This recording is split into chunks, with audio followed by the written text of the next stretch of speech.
জলপাইগুড়ির করলা নদীর ঘাটে বেনারসের আদলে গঙ্গা আরতি অনুষ্ঠিত হচ্ছে।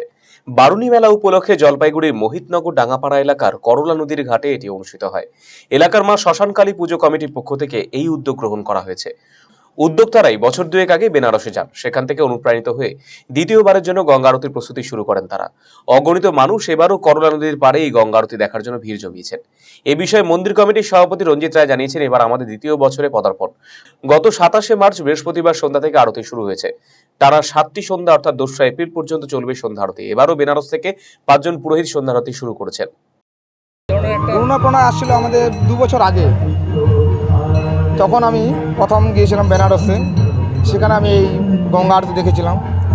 সেই গঙ্গা আরতি দেখে আমি মুগ্ধ দেখি এবং কোশিশ করি যে আমাদের শহরে কিংবা গ্রামে যদি এই জিনিসটাকে নিয়ে যাওয়া যায় তাহলে খুব ভালো হবে। দূর দূরান্ত থেকে অনেক লোক যেটা দেখতে পারে না, যেতে পারে না, আশা করি সেটার জন্যই আমরা তা দেখি আর কি ব্যবস্থা করেছি। বেনারসের আদলেই কি একদম একই রকম? একদম বেনারসের যে থিমটা হয় সেই থিমটাকে আমরা পুরো থিমটাকেই উঠিয়ে নিয়ে এসেছি এখানে।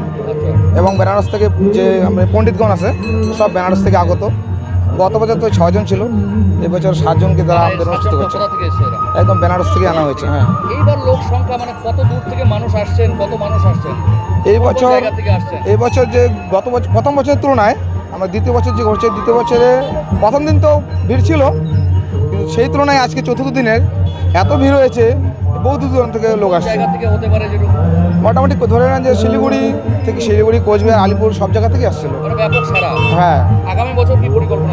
আগামী বছর পরিকল্পনা হচ্ছে যে আমরা যেটা করছি আর কি 7 দিন, দেখি চেষ্টা করছি যদি আরও 1-2 দিন বাড়িয়ে দেওয়া যায় শেষে। এবং পুরোহিত এখানে 5 জন করছে, আশা করছি গত বছরে 7 জন দ্বারা করাবো। এবং যে আমাদের যে জায়গাটা আছে আরও একটু বাড়িয়ে দেবো, যাতে লোক মানে ভক্তবৃন্দ দেখতে অসুবিধা না হয়, সেদিকেও নজর রাখবো। আর কোন জায়গায়?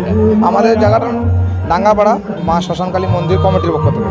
জলপাইগুড়ি ছাড়াও উত্তরবঙ্গে বিভিন্ন জেলা থেকে এবারও অসংখ্য মানুষ এখানে এসে উপস্থিত হয়েছেন। আগামী 2রা এপ্রিল পর্যন্ত এই আরতির আয়োজন থাকবে, তবে চেষ্টা করা হচ্ছে আরো 2-1টি দিন যদি সকলের জন্য বর্ধিত করা যায়।